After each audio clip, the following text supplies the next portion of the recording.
ये हमारा है, हिंदू लड़ रहे थे हमारा, लेकिन जब उस कपड़े को उठाया गया तो वहां से फ्लावर्स थे, ऐसा हाँ, दिखाया गया फ्लावर्स था। थे तो उस फ्लावर को बांट लिया गया और हिंदुओं ने जलाया उसको और मुस्लिमों ने दफन किया, है ना, ऐसा कहा जाता है।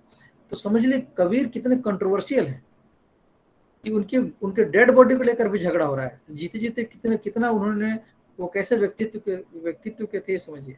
और अभी आधुनिक जमाने में कम से कम हम लोग ये कभी नहीं मान सकते हैं कि कबीर किसी इंसान की डेड बॉडी गायब हो जाती है और फूल फूल में तब्दील हो जाता है, ये हम नहीं मान सकते हैं। ये समाज को जोड़ने वाले कुछ ऐसे दिमाग रहे होंगे जिन्होंने डेड बॉडी गायब कर दिया, क्योंकि पता था अगर कबीर का डेड बॉडी होती तो झगड़ा होता, ये हमारे हैं हमारे हैं।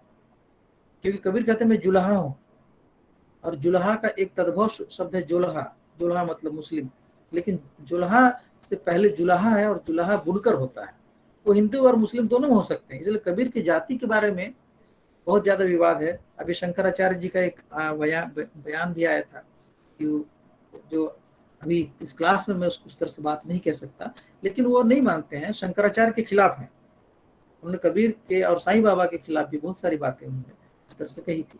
लेकिन चूंकि हम एकेडमिशियन हैं, हम अध्ययन करेंगे, तो कुल मिलाकर कबीर एक विवादास्पद व्यक्ति थे, मनुष्य थे, वो ईश्वर नहीं थे। और उनकी लाश का गायब हो जाना, ये गायब हुआ नहीं है, दरअसल किसी ने हटा दिया, क्योंकि जानता था वो व्यक्ति, ये बात जानता होगा कि अगर डेड बॉडी रहेगी तो झगड़े होंगे और संप्रदाय उसके अनुसार बढ़ सकते हैं, इसलिए उसने गायब कर दिया और एक आध्यात्मिक कलेवर उसमें जड़ दिया। तो खैर हम आगे चल रहे हैं क्योंकि अभी बहुत सारी बातें कहनी है। तो मैं यहाँ था कि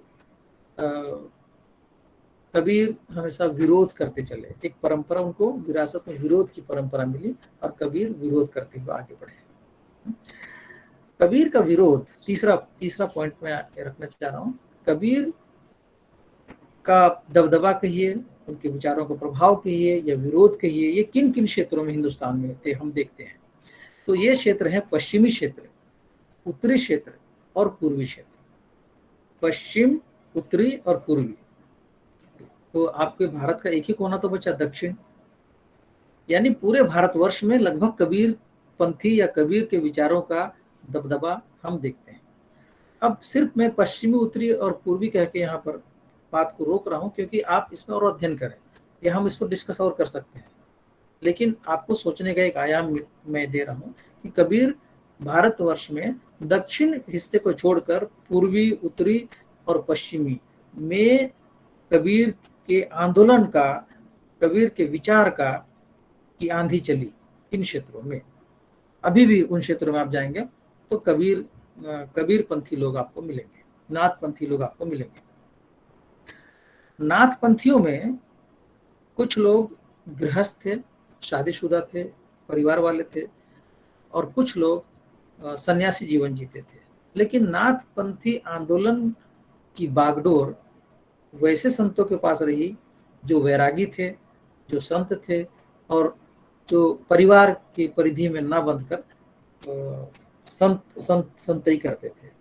लेकिन इतना तय है कि नाथपंथी विचारधारा के जो भी योगी थे, चाहे वो विवाह के बंधन में बंधते हों चाहे नहीं बंधते हों, वैरागी जीवन जीते हों, इन्होंने एक चीज को बहुत ही मजबूती से अपनाया, वो है सादा जीवन और आडंबर का विरोध। तो आडंबर का विरोध करना यानी किसी भी तरह के दिखावटीपन का विरोध करना और सादे जीवन को अपनाना इन्होंने शुरू किया। अब फिर मैं आपको एक बार पहले पॉइंट की तरफ ले जाता हूँ। मैंने आपको सबसे पहले कहा कि कबीर, जिस युग में कबीर का प्रादुर्भाव होता है वह युग सामंती परिवेश की चाशनी में डूबा हुआ युग है। और सामंती समाज की सबसे बड़ी विशेषता है कि अपने आगे किसी के अस्तित्व को नहीं समझना और अपने वर्चस्व को बनाए रखने के लिए वो हर तरह के मानव विरोधी जितनी भी परंपराएं और जीवन प्रणालियां हो सकती है उसको वो जारी रखते हैं। जैसे वो लगान लेंगे, उनको कोई मतलब नहीं है किसान लगान दे पाएगा या नहीं दे पाएगा, उनको हुक्म जारी करना है, लगान चाहिए तो चाहिए, और अगर लगान नहीं मिला तो कोड़े मारेंगे, उनकी जमीनी हथिया लेंगे। तो ये क्रूरतम एक तरह से शोषण का दमन का दौर था उस समय। तो मैं आपको जो आखिरी पॉइंट मैंने बताया कि नाथपंथी योगी सादा जीवन जीते थे और किसी भी तरह की सादगी की एक्सट्रीम आप कह सकते हैं, वहां उस तरह के जीवन को अपनाते थे। और दूसरी तरफ परिवेश कैसा था? सामंती परिवेश। सामंती परिवेश विलासिता का आवरण लेके चलता था। वो नितांत भोगवादी दृष्टि, नितांत विलासी दृष्टि सामंतवादी जीवन का केंद्रीय वस्तु है सामंतवादी का। तो आप देखिए जो नाथपंथी हैं और जिसके उत्तराधिकारी कबीर होते हैं, वे अपने समाज से एक तरह का विरोधी तेवर लेकर चलता है और ये विरोध सामंतवादी व्यवस्था से विरोध है अपने जीवन शैली में। ये बड़ी बात है। मतलब मलाई भी खा रहे हैं और विरोध भी कर रहे हैं, ऐसी बात नहीं है। ये बिल्कुल उनसे कटे हुए हैं और ये हिंदुओं के समर्थक भी हैं, मुस्लिम के भी समर्थक हैं, स्त्रियों के समर्थक भी हैं, पुरुषों के समर्थक भी हैं। ऐसा जो कबीर को लेकर अभी मैं एक पॉइंट आगे बात करूंगा, विवाद भ्रम या हिंदी साहित्य में एक विवाद हमेशा चलता रहा है कि कबीर भक्ति काल और कबीर को लेकर एक बात चलती है कि ये हिंदू मुस्लिम का मामला है। वो हिंदू मुस्लिम नहीं था। ऐसे विद्वानों ने, कई विद्वानों ने इसको सिद्ध किया है और आपके चैप्टर में वो चीज लिखा हुआ है। तो मैं यहाँ सिर्फ यहाँ पर इस पॉइंट को जोड़ रहा हूँ कि नाथ पंथियों का जीवन, कबीर पंथियों का जीवन अपने परिवेश से विद्रोही तेवर का जीवन था, जो अपने पूरे आचरण में, पूरे जीवन में नितांत सादगी का जीवन, सदाचार का जीवन जीते हुए उन्होंने उनसे विरोध का फासला कायम रखा। क्योंकि सामंतवादी समाज विलासी समाज होता है, नितांत भोगवादी समाज होता है। तो सांसारिकता को तिलांजलि दे देना, वैराग्य धारण कर लेना, एकदम करारा तमाचा है सामंतवाद का। और ऐसा जीवन वो जीते हुए ही पूरी परंपरा, पूरी पीढ़ी दर पीढ़ी वो चले आ रहे हैं। तो इसी विरोध की आध्यात्मिक प्रस्तुति इनकी कविताओं में मिलती है। जितने भी, जैसे आप कबीर की कविता को लेते हैं या नाथपंथी योगियों की कविता को आप देख लीजिए, जो विरोध की भावना जिसको इन्होंने जीवन में अपनाया, आचरण में अपनाया, इसी की आध्यात्मिक अभिव्यक्ति तो है इनकी कविता। जो कहते हैं ना, साईं इतना दीजिए जामे कुटुंब समाए, मैं भी भूखा ना रहूं साधु ना भूखा जाए। तो इतनी सादगी भरे जीवन ये जी रहे हैं। हे ईश्वर, मुझे इतना ही दीजिए कि मेरा पेट भर जाए, मेरे परिवार का पेट भर जाए, मैं भी भूखा ना रहूं और मेरे मेहमान भी भूखा ना रहे। ये आध्यात्मिक कलेवर चढ़ा दिया गया, लेप लगा दिया गया। लेकिन ये सादगी जीवन, सादा जीवन जीने का ही एक कदम आप कह सकते हैं। और कहाँ तो सामंतवादी समाज में कभी नशे से वो बाहर ही नहीं आ रहा है। उसके पास इतना पैसा है, इतनी ताकत है कि वो नशा और अन्य तरह के दुर्व्यसनों से ग्रस्त है सामंती समाज। तो इनका जीवन अपने समाज के विरोध में, विरोध की जागतिक मतलब चेतना के रूप में या चेतनता के रूप में आप इसको देख सकते हैं। अब हम एक कदम और आगे चलते हैं। हम बात करते हैं कि मध्यकाल की हम बात कर रहे हैं, तो मध्यकाल में दिल्ली सल्तनत का दौर आता है ना। दिल्ली सल्तनत के कई शासक होते हैं, तो दिल्ली सल्तनत के शासकों का दौर आता है और ये समय है 14वीं 15वीं शताब्दी भारतीय इतिहास का। तो इस समय सामंत जो हैं वो क्या कर रहे हैं, सामंतों का जुल्म तो पहले होता रहा है। जब दिल्ली सल्तनत आई तो दिल्ली सल्तनत में भी ये सामंतवादी व्यवस्था लागू रही, और बल्कि ये राजा को कर चाहिए था, लगान चाहिए था, और सामंत वसूल कर उसको देते थे। तो ये व्यवस्था लगभग वैसी रही दिल्ली सल्तनत में। और 14वीं 15वीं शताब्दी के समाज पर हम फोकस कर रहे हैं, जिसको आप भक्ति काल कहते हैं हिंदी साहित्य में। वो राजस्व वसूली को लेकर किसानों पर जुल्म बढ़ गया सल्तनत, दिल्ली सल्तनत के काल में। एक नहीं, कई शासकों के काल में, दिल्ली सल्तनत के शासकों के काल में किसानों से कर वसूली जो जबरन होने लगी। और इस जबरन जुल्म से किसान बचने के लिए अपने गांव, अपनी जमीन छोड़कर शहर की तरफ या नगर की तरफ, उस समय जो कस्बा था, नगर था, उधर भागने लगे, क्योंकि वहां गुजारा उनका होना नहीं था, जीवन उनका संकट में था। तो गांव से पलायन होकर अभी का शहर, मैं जो शहर कह रहा हूँ वो उस समय का शहर उस तरह नहीं था, नगर की तरफ आप कह सकते हैं। तो मैं इसे समझाने के लिए कह सकता हूँ कि गांव के किसान शहर की तरफ जाने लगे, और शहर में जाने के बाद वो कारीगर बन गए, वो दस्तकार बन गए, वो शिल्पकार बन गए। यानी मान लीजिए कोई व्यक्ति आया, वो राजमिस्त्री है तो शहर में जाकर भवन बनाने लगा, कोई लकड़ी मिस्त्री है तो शहर में जाकर टेबल कुर्सी बनाने लगा। तो कारीगरों की या शिल्पकारों की या दस्तकारों की एक बड़ी टोली गांव से पलायन करके शहर में आ गई, है ना। ये इस पर बहुत इरफान हबीब और इतिहासकारों ने इस पर तसल्ली से बहुत सारी चीजें लिखी है, पर फैक्ट इतना ही है कि पलायन बड़े पैमाने पर हुआ। हमारे लिए महत्वपूर्ण बात क्या है कि पलायन करने के लिए मजबूर करने वाले कौन थे? क्या मुस्लिम केवल थे? इतिहासकार बताते हैं नहीं। जुल्म ढाने वाले जो भूस्वामी थे उसमें हिंदू भी थे और मुस्लिम भी थे, दोनों एक जैसा जुल्म ढाते थे। ये बात रेखांकित करने वाली है कि ऐसा नहीं है कि मुस्लिमों का, ये दिल्ली सल्तनत का काल था तो सिर्फ मुस्लिम हिंदू हिंदू पलायन हो रहे थे और मुस्लिम पलायन शोषण कर रहे थे, ऐसी बात नहीं था, ऐसी बात नहीं है। भूस्वामियों में मुस्लिम भी थे, हिंदू भी थे, और दोनों जबरदस्त जुल्म करते थे, और इतना जुल्म करते थे कि अपने घर बार को छोड़कर, जो मवेशी थे उनको छोड़कर लोग शहरों की तरफ भागने लगे, और जहां भी उनको जीने का सहारा मिला रोजी रोटी उन्होंने अपना लिया। तो जुल्म ढाने वालों में हिंदू मुस्लिम दोनों भूस्वामी थे, यानी ये पैसे वाले वर्ग था, सामंतवादी फ्यूडलिस्टिक मेंटालिटी वाले लोग थे, जिनके कारण गांव के किसान या गांव उजड़ते गए, गांव के किसान, गांव के कामगार भाग भाग कर शहर में आकर बसने लगे। तो अगर हम सिद्धों के, नाथों के, सूफियों के और संतों के, सिद्धनाथ, सूफी, संत, इनके साहित्य को समझने की कोशिश करें, ना सिर्फ कबीर के बहाने अगर हम सबको समझने की कोशिश करें, तो इनको समझने के लिए एक दृष्टि हमको ये रखनी चाहिए, ऐतिहासिक दृष्टि इसको हम कह सकते हैं, वो ये कि सांसारिक सुखों से वैराग्य की भावना, जीवन की क्षणभंगुरता का बोध, जगत को काल को चबेना कहना, है ना, मानवीय समाज समानता की पुकार, हृदय की शुद्धता और धार्मिक रूढ़िवाद का खंडन, निर्गुण ब्रह्म से सच्ची प्रीति, इस तरह की बातें कहते हैं। इनके साहित्य में ये बात हमको मिलती है। मैं क्या क्या कह रहा हूँ, क्या कहना चाह रहा हूँ? सिद्ध, नाथ, संत और सुख, इनके साहित्य को हम कैसे समझेंगे? क्योंकि इनके साहित्य में तो हमको जो चीज मिलता है वो क्या है? सांसारिक सुख हमको नहीं चाहिए, हमको वैरागी बनने चाहिए, वैराग्य की भावना इनके साहित्य में आपको मिलेगी। कबीर में भी मिलती है, सूफियों में मिलेगी, जायसी को पढ़ लीजिए, नाथों में मिलती है और सिद्धों में मिलती है।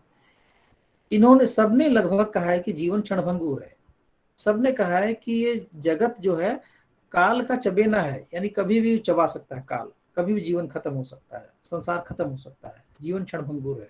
सबने मानवीय समानता की बात कही, हृदय को शुद्ध रखने की बात कही, सबने धार्मिक रूढ़िवाद का खंडन किया, और सबने निर्गुण ब्रह्म से एक जुड़ाव की बात इन्होंने कही है। प्रकारांतर से अगर हम बात करें तो ये सब चीजें जो आ रही हैं। जी सर। ओके, अब मैं एक दूसरे बिंदु की तरफ आपको ले जा रहा हूँ, बिल्कुल हम समझते हुए चलेंगे कि कबीर किस परिवेश में या किस परिवार में कबीर का जन्म होता है, इस पर भी बहुत विवाद है। कुछ लोग कबीर को हिंदू कहते हैं, कुछ लोग मुस्लिम कहते हैं, और जुलाहा जाति के से उनका संबंध जोड़ा जाता है। जुलाहा यानी बुनकर, और बुनकर जाति हिंदू में भी होती है, मुस्लिम में भी होती है। तो जो साक्ष्य के आधार पर जो आपकी किताब में जो चर्चा है, लिखा हुआ है, और अन्य किताबों में भी है, वो है कबीर नाथपंथी परिवार में पलते बढ़ते हैं। नाथपंथी, है ना? ये नाथपंथी न हिंदू होते हैं न मुस्लिम होते हैं। और अगर कबीर की वाणियों को समझना है तो नाथपंथी शब्दावली को जाने बिना कबीर को आप समझ नहीं सकते। तो इसमें कोई संदेह नहीं है कि कबीर नाथपंथी योगियों के परिवार में पले। उनका लालन पालन, उनकी शिक्षा दीक्षा या उनका परिवेश नाथपंथी योगियों के परिवेश से निर्मित है। यानी कबीर का पूरा व्यक्तित्व, कबीर की भाषा, कबीर का चिंतन, कबीर के व्यक्तित्व का आयाम नाथपंथी परिवेश में ही पला है। हजारी प्रसाद द्विवेदी एक अपनी किताब में लिखते हैं और एक कोटेशन भी देते हैं कि जोगी जाति का संबंध नाथपंथ से है। जोगी जाति का, है ना, तो नाथपंथी योगी उसी को कहते हैं। जोगी जाति का संबंध नाथपंथ से है। तो बहुत सारे विद्वानों की इसमें सहमति, कबीर नाथपंथी योगी परिवार में या परिवेश में पलते बढ़ते हैं। अब नाथपंथ के इतिहास को थोड़ा हम पीछे ले जाएं, गोरखनाथ से। गोरखनाथ, तो गोरखनाथ के समय से ही नाथपंथी लोग, जो नाथपंथी थे, वो विरोधी थे। किस चीज का विरोध करते थे? और ये गोरखनाथ से हमने उदाहरण उठाया। गोरखनाथ से लेकर लगातार एक परंपरा चली है। बड़े गुरु थे महायान। हाँ, गोरखनाथ एक बड़े गुरु थे नाथपंथी के। तो गोरखनाथ के समय से नाथपंथी जो समुदाय है, योगी हैं, वे विरोध करते थे। विरोध किस किस चीज का होता था, इसको जरा गौर कीजिए। और ये विरोध एक आंदोलन के रूप में होता था। ऐसा नहीं कि मन में कर लिया, नहीं। मतलब आंदोलन मतलब चौतरफा विरोध, विचारों से, भाषण से, हो सकता है आक्रामकता भी उसमें आ सकती हो, हर तरह का आंदोलन के रूप में। विचार दर्शन, जब कोई दर्शन किसी चेतना में मिल जाता है तो आंदोलन में परिणत हो जाता है। तो आंदोलन के रूप में भी करते रहे। तो देखिए यहाँ पर हिंदुओं और मुसलमानों के बाह्याचार के खिलाफ ये विरोध करते थे। हिंदुओं के बाह्याडंबर, बाह्य आचरण, और मुसलमानों के बाह्याडंबर या बाह्य आचरण, ठीक है। नाथपंथी इन दोनों के बाह्य आडंबर, आडंबर मतलब दिखावा। मान लीजिए आप पूजा पाठ करने के लिए खास विधि को अपनाते हैं, बहुत सारा वहां चढ़ावा चढ़ाते हैं, बहुत सारा दूध चढ़ाते हैं, तो ये बाह्य आडंबर मानते हैं। या जीवन आडंबरों में घिर गया था मध्यकाल का, ऐसे मुस्लिम समुदाय में भी ऐसे ही हो रहा है। आडंबरों का खेल है सारा। तो नाथपंथी योगी, हिंदू या मुस्लिम, दोनों के जो बाह्य धर्म के आडंबर हैं, उनके जीवन में जो आडंबर हैं, उनके खिलाफ ये विरोध करते हैं और चौतरफा विरोध करते हैं, तीव्रतर प्रहार करते हैं इस पर। दूसरा, धार्मिक पाखंड का, पाखंड मतलब झूठ। मान लीजिए किसी ने कहा ऐसी पूजा करो तो तुम्हें स्वर्ग मिलेगा या मुक्ति मिलेगी, तो इसको पाखंड कह रहे हैं, क्योंकि ये सिद्ध नहीं हो पा रहा है। तो सिद्ध जब नहीं हो रहा है तो वो कहते हैं कि आप प्रमाण क्या है। एक सिनेमा थी 1947 अर्थ, आमिर खान और नंदिता दास की सिनेमा है। उसमें भी आमिर खान ने उस 16वीं शताब्दी के एक मौलवी का एक वेश धारण करके वो किसी पीर फकीर की तरह किसी मजार में बैठा होता और कहता तुम्हें स्वर्ग जाना है तो इतना पैसा लो, मैं स्वर्ग भेज दूंगा। तो ऐसी बहुत सारी फिल्मों में इसकी चर्चा आती रही है, किताबों में है। तो हिंदू में भी और यूरोप में भी आप देखिएगा, जो पोप थे, पादरी थे, वो स्वर्ग जाने का टिकट बेचते थे। तो ये क्या है? पाखंड है। तो इन पाखंडों का, धर्म के जो पाखंड है, किसी को अगर स्वर्ग जाना है तो उसका टिकट ले लो, किसी को मुक्ति चाहिए तो इसका टिकट ले लो, इतना चढ़ावा दे दो। आज भी हम देखते हैं बहुत सारे मंदिरों में बहुत भीड़ होती है, सिर्फ यही मन्नत है, यही मान्यता है कि इस देवता की हम पूजा करेंगे तो हमें ये फल मिलेगा या हम सीधा हमारी मुक्ति होगी। तो नाथपंथी इसे धार्मिक आडंबर या पाखंड कहते हैं। दूसरा या तीसरा, जात पात के कट्टर विरोधी थे, चाहे हिंदू में हो चाहे मुस्लिम में। हिंदू में भी सेक्ट है, मुस्लिम में सेक्ट है, यानी पंथ है, और हिंदुओं में जातियां हैं, कई सारी जातियां हैं। तो जात पात को लेकर जो ऊंच नीच है, इसके विरोधी थे नाथपंथी। तो सामाजिक सर ये तो एक बड़ी काम की है कि जब ऐसा सामंतवादी व्यवस्था था जो बहुत कट्टर था, रूढ़ियां फैली हुई थी, ऐसे में एक साधारण आदमी एक आवाज विरोध नहीं उठा सकता है। ऐसे में इन्होंने शायद यही इसलिए उठाया कि इन्होंने व्यंग्यात्मक रूप से या उलटवासियों के रूप में शायद आवाज उठाया। क्योंकि खुलकर मुखर होकर के बोल पाना तो पॉसिबल नहीं है उस समय, शायद इसीलिए इन्होंने ये स्टेप उठाया हो। जी देखिए, कबीर उलटबांसी भी करते हैं पर सीधी सीधी बात भी कहते हैं। और इससे सीधी क्या हो सकती है कि वो कहते हैं, जो तू बामन बामनी जाया और मारक ते काहे ना आया। किसी ब्राह्मण को चुनौती दे रहे हैं, जो तुम अपनी श्रेष्ठता बता रहे हो कि मैं ब्राह्मण हूं, तो तुम ब्राह्मणी के पेट से तुम्हारा जन्म कैसे हुआ, तुम और मार्ग से जन्म लेते। ये कबीर सीधी बात भी कहते हैं और उलटबांसी में भी बात कहते हैं। तो अभी उलटबांसी पर मैं आऊंगा। अब बहुत अच्छा आपने सवाल किया। उलटबांसी का मतलब सिर्फ ये होता है, और कुछ लोगों ने इसको रहस्यवादी का आरोप लगाया, और शुक्ल जी ने इसीलिए कवि के रूप में इनको प्रतिष्ठा नहीं दी, क्योंकि ये रहस्यवादी है। रहस्यवाद के लिए भक्ति में कोई जगह नहीं, ये कवि के रूप में कोई जगह नहीं है शुक्ल जी के नजर से। तो लेकिन रहस्यवाद सामाजिक परिप्रेक्ष्य में खुलता है, क्योंकि आप देखिएगा कबीर लोक गायक के रूप में थे, लोक कवि के रूप में थे, जन कवि के रूप में थे। तो लोक में अभी भी आप जाइए, अगर आप जाते हैं छोटे मतलब गांव कस्बों में जाएंगे, तो अभी भी लोग लोकवाणी में बात करते हैं। तो वही लोकवाणी कबीर में है।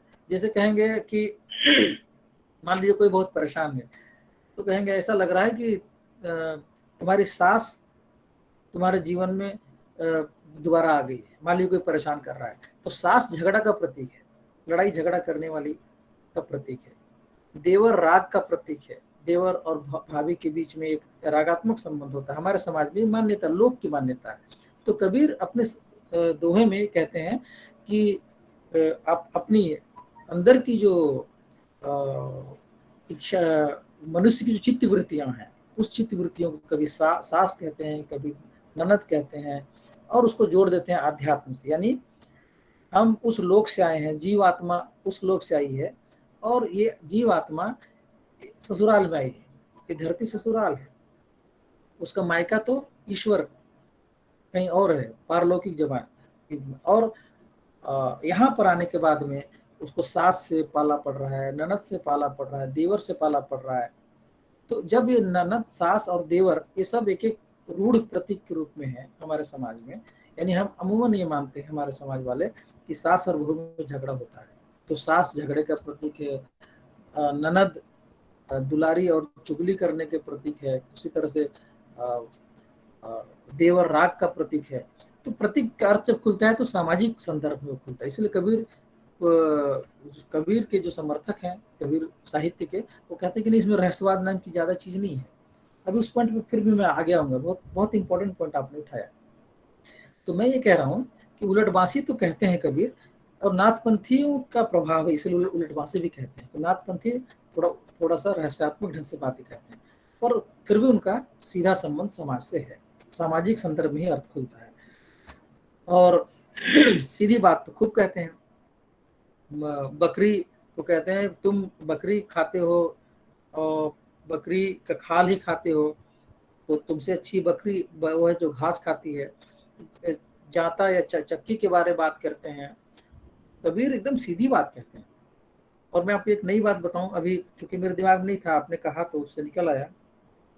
कबीर को कुछ लोग अक्खड़ कवि कहते हैं, जिसमें कोई दिल नाम की चीज नहीं, संवेदना नहीं है। पर कबीर से ज्यादा संवेदनशील कवि कोई है ही नहीं। आप ठीक से देखिएगा तो कबीर बार बार रोते हैं। आदमी रोता कब है? आदमी तब रोता है जब उसको लगता है कि जब वो ज्यादा समझता है। आप किसी को समझेंगे, उनकी भावना से आत्मसात करेंगे, तभी आप रोएंगे, तभी संवेदनशील होंगे, अन्यथा नहीं होंगे। कबीर देख रहे हैं ये जीवन जो है, मनुष्य का जीवन क्षणभंगुर है।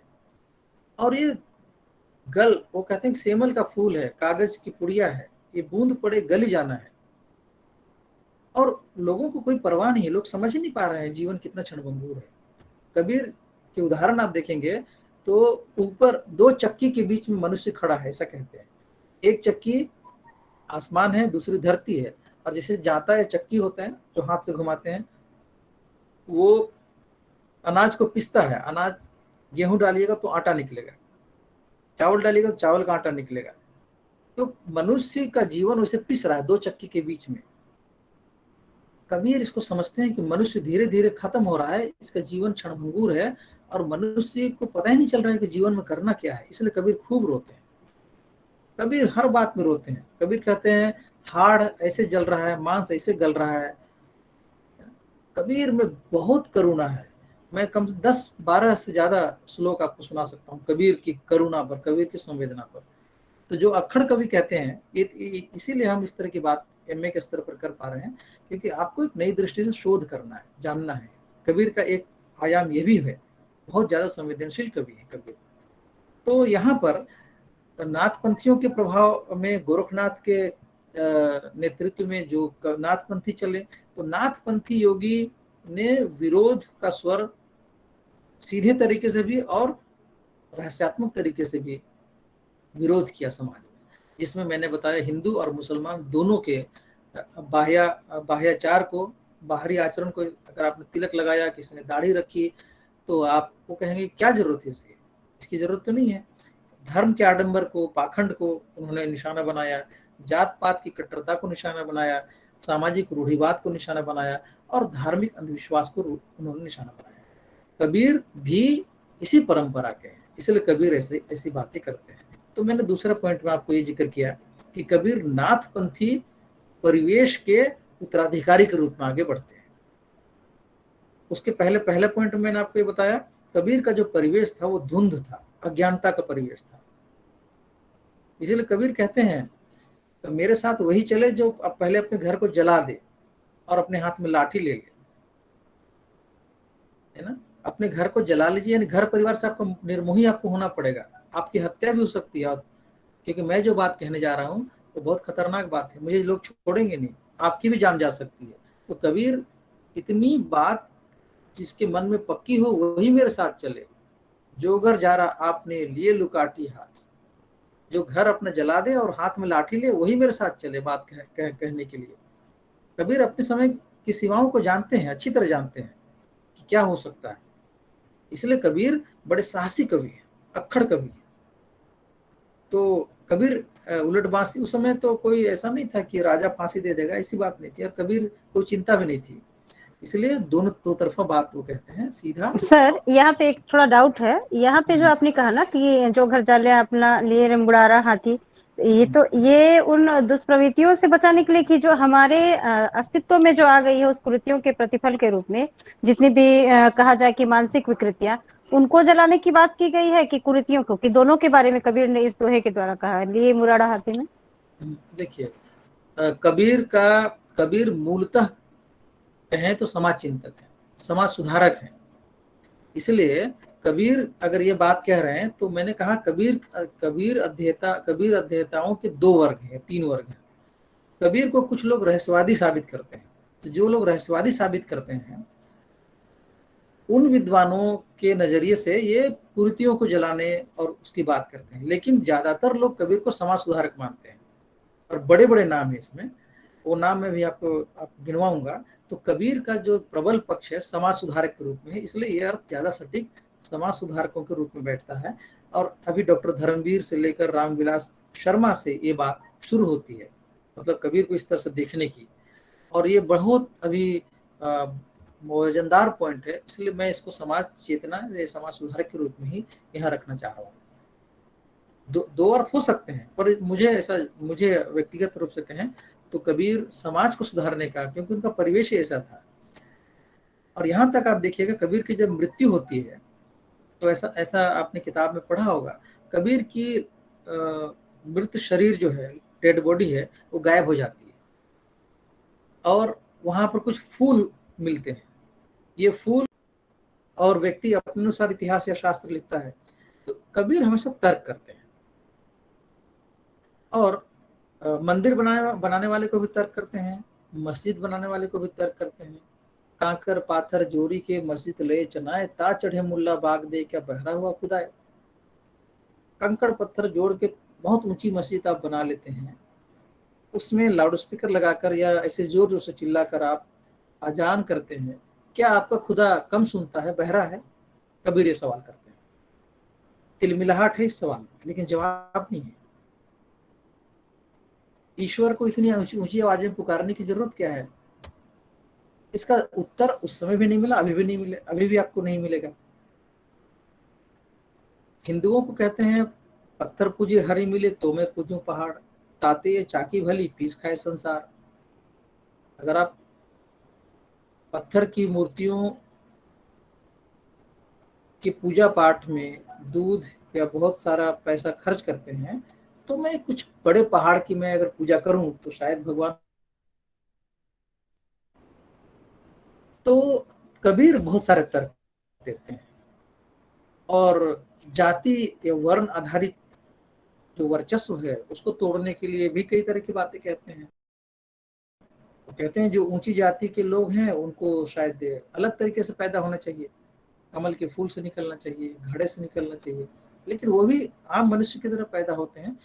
तो ये जो भेदभाव की जो दीवार है, इस भेदभाव की दीवार को ईश्वर ने नहीं बनाया है, मनुष्य ने बनाया है, और अपने वर्चस्व को बनाए रखने के लिए बनाया है।